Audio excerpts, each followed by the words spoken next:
Hello and welcome back to my channel. This is my October 2025 reading wrap up. October, or as some people like to call it, Spooktober, is where people really celebrate the horror genre, but I am not really a big fan. However, everything that I've read this month was either a horror book or had some horror elements to it. With that being said, let's get to it.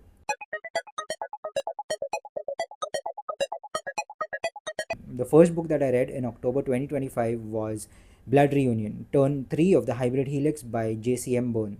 I already spoke about this book in the end of my previous reading wrap up, and whatever I said in that video stays. I loved this book from the characters to the plot, everything. Rohan is one of my favorite characters, and the Hybrid Helix, despite being epic superhero, sci fi, space opera, action, dark comedy, all of these things, it's really a very cozy read for me because there is a certain formula that each of these books follow, and despite the formulaic plot, they're all just damn enjoyable.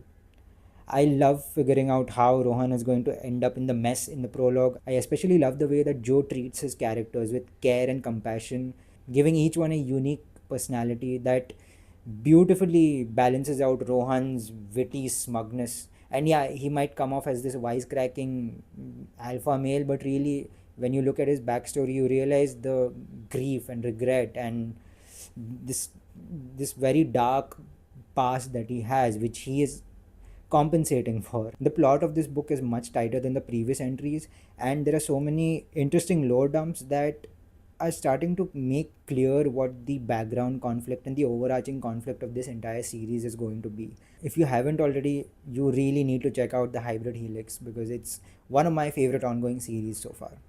The second book that I read in October was Vanishing Point by Mark Russell and Ryan Alexander Tanner. This is a sci-fi anthology graphic novel that I got from NetGalley. All 6 short stories are written by Mark Russell, but all of them are illustrated, colored, and lettered by different artists. So the best way to review Vanishing Point is to review each of these short stories, but I'm not going to indulge in that in this video. If you want to check out my individual reviews, you can go to sffinsiders.com where my full review for Vanishing Point is available. It is a mixed bag, and that's true about most anthologies, right? There are some good stories, some not great stories, but overall the quality of Vanishing Point is pretty impressive. The best stories are the ones that are still with me, introducing themes and conflicts that I'm still thinking about, which make you ponder over not just the story itself, but about your own life and the world and existence as a whole. Vanishing Point did a fantastic job of telling those stories, but it also has some weak stories that didn't really work for me.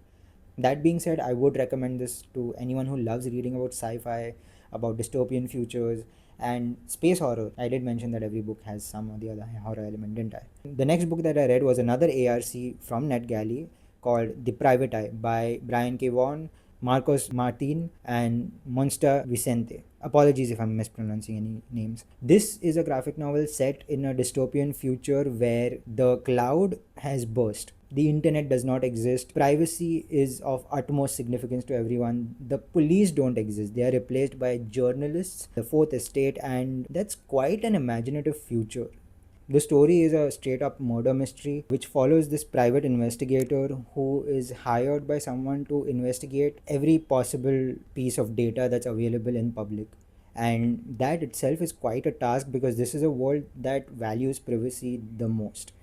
And the conspiracy that they uncover along the way is full of very relevant themes, particularly around privacy, around the impact of the internet. I discovered Brian K. Vaughan because of NetGalley, because of Spectators, and I am beginning to love his work. And The Private Eye is no exception. It's a brilliant read, and it's entirely in a horizontal format. So if you haven't already, check it out.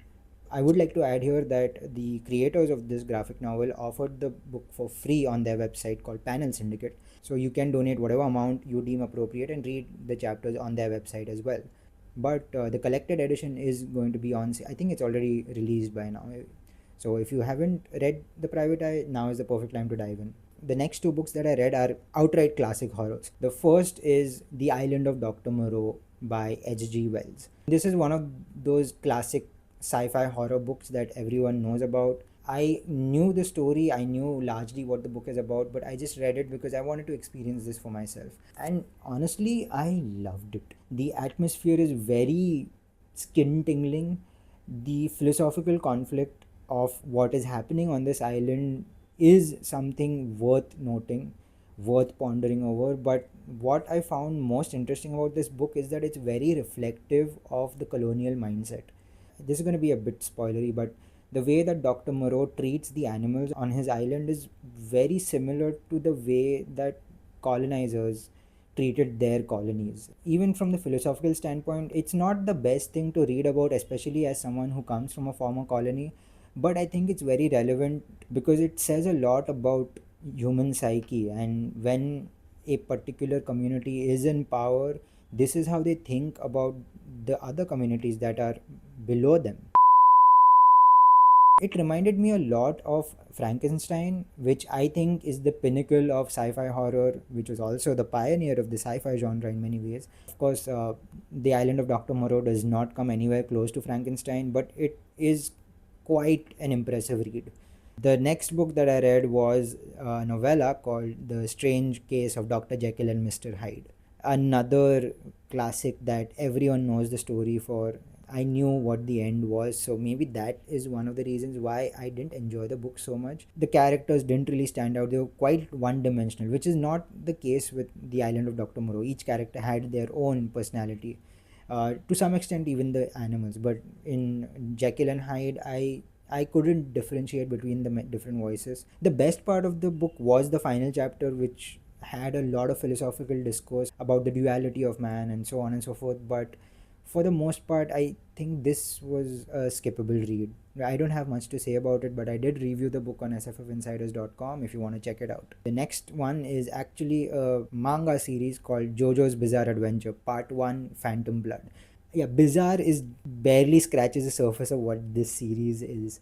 I know it's a pretty old series and I'm pretty late to the party, but I really loved reading this. From its absurd artwork to its ridiculous plots that somehow are very entertaining. And this is a series that was published simultaneously with Fist of the North Star and Dragon Ball, I think.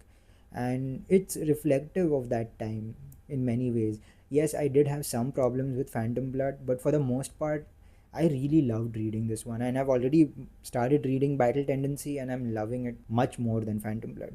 And part 1 is supposed to be the weakest of the entire series, so I am excited to find out where this bizarre adventure keeps going. And now, the last book that I read in the month of October is Why the Poor Don't Kill Us: The Psychology of Indians by Manu Joseph. I've read a lot about Manu Joseph, but I never really read any of his work. I don't know why. He is a veteran journalist and author, and my wife has read some of his books, but this was my first foray into his writing. And having read this book, I get why people love him so much. He has been across India, he's seen everything from the lowest of the low to the highest of the highs, and the perspective that he brings to the table is bound to make you think.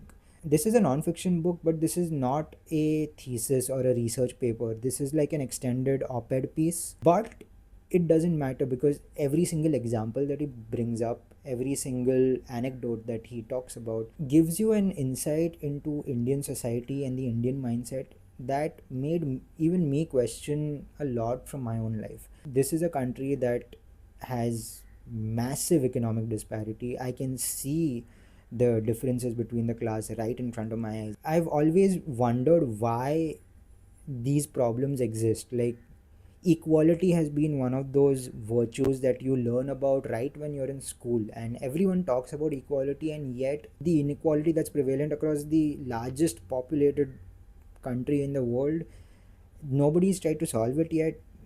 Okay, I'm going to keep rambling and not everything is going to make sense, but I cannot stress this enough. If you are an Indian, you have to read this book. It will give you some very interesting perspectives on society, on economic disparity, on the mindset of the poor, and why maybe they have not yet revolted in the fashion of a French Revolution. And it's available to read for free if you have a Kindle Unlimited subscription, so go for it. And that being said, my current read is The Brothers Karamazov by Fyodor Dostoevsky. I took a 2-month break from this tome, and I got back to reading this sometime last week, and I have basically powered through most of it. And I think I paused at the wrong moment because everything that I've read since last week has been unputdownable. I don't know if I will be reviewing this on my blog because I don't know if I have the words to describe how I feel about this book. The insight into human nature, into all the many philosophical conflicts and the religious conflicts, theological conflicts that Dostoevsky explores in this massive tome, which is his magnum opus. I don't know if I can do justice in, forget about reviewing, even about trying to put forth my understanding of them. I don't know if I can do it in a way that's justifiable. That being said, I am going to finish reading this book soon, and they say that few authors have had the kind of insight into psychology that Dostoevsky had, and reading any of his work can have a profound change on you.